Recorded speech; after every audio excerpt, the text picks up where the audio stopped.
7.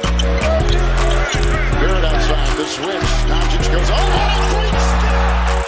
And then he hammers it home. Broke his ankles.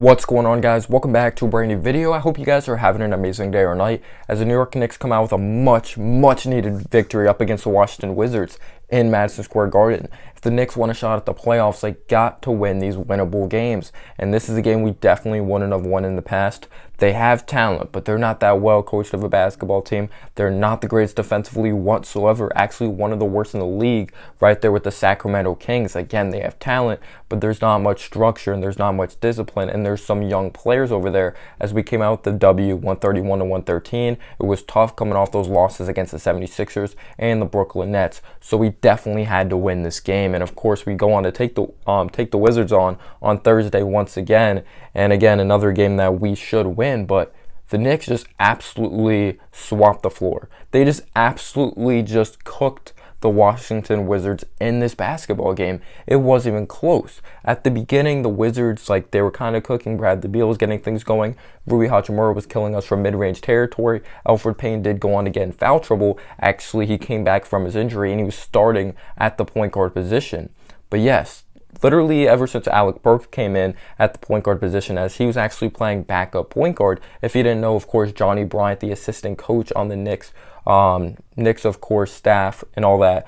Of course, he coached in Utah. He coached Alec Burks, and Alec Burks actually ran some point guard alongside of Gordon Hayward at times in Utah, if you did not know that. So he was actually our backup point guard, and I would say he didn't really do a terrible job. Yes, he's ball dominant, and he looks to score a lot, but for a team that's not the greatest defensively, we could afford to do that, and I thought that was a good job by Tom Thibodeau, really recognizing that in this certain situation and in this certain game, as the Wizards are one of the worst teams defensively, up there with the Sacramento Kings. Again, they're just not good defensively whatsoever. They're going to put up points with a Bradley Beal. They're going to put up points with a Russell Westbrook.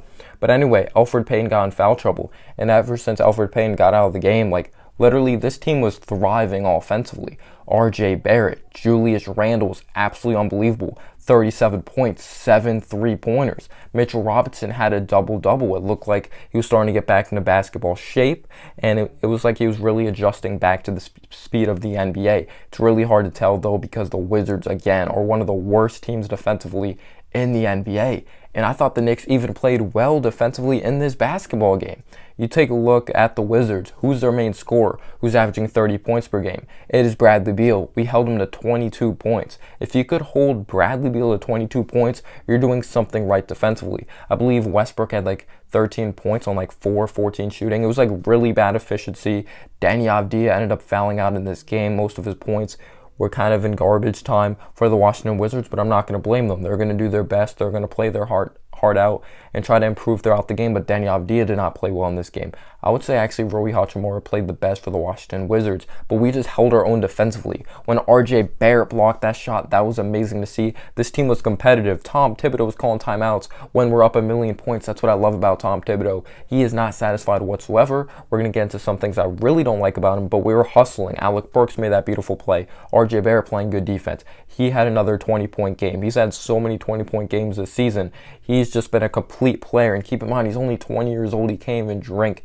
He was 1 of 3, 1 of 4 from 3, but I really do believe that three-point shot is coming along. His touch looks so soft from mid-range territory. That fadeaway from mid-range, from that mid-range area, is really looking deadly for Bradley Beal. When he initiates the contact, or did I say Bradley Beal? When RJ Barrett initiates the contact, he does a good job bouncing off the defender and shooting that fadeaway shot with that soft touch. His playmaking was amazing in this game, getting the defense to clap, kicking it out to an Alec Burks or a Reggie Bullock. I was really proud of RJ Barrett in this game. Again, Julius Randle, absolutely amazing. Mitchell Robinson out there on the court. Emmanuel quickly even caught some ankles. Anyway, this game was so much freaking fun to watch. It was just, I wish we could play the Washington Wizards every single night. I just wish this is how we looked against the 76ers, but we can never beat the 76ers. But anyway, this is a positive night. New York Knicks fans, be happy about this win. Again, this is a team that you should beat. They're not a good team. At the end of the day, they should be better than like us when it comes to on paper because they have Westbrook and a Beal, but just because you have talent doesn't mean it's going to work out. Do you have the right coaching staff? Do you have the chemistry? Do you have the right pieces around them? Thomas Bryant, of course, was injured, as a guy, Garrison Matthews, started off right off the bat hitting a three, who actually looks really solid for them. They had Alex Len. Len luckily doesn't play for the Raptors anymore because he freaking killed us. Robin Lopez, former Knick, came in with the hook shot. But anyway, this game was over. Randle, career high 7 threes. Absolutely unbelievable. Quickly at some points, but it was like in garbage time. RJ played well. But we're up so many points. And I thought, okay, Randle's out of the third quarter. He's not going to play in the fourth quarter. We're going to have Jared Harper. We're going to have Obi out there. You guys know I'm not the biggest fan of Obi. He looks lost, and he's 23 years of age. I don't care that he's a rookie. He is nothing that translates to the NBA. He has a lot of work to do. But let Obi play that fourth quarter. Let him learn. Let him get into the flow of things. You're literally winning by so many points. Like, just let Obi get comfortable out there. He throws Randle back in the basketball game when we're up 1,000,000 points. I did not understand that whatsoever. He threw RJ back out there.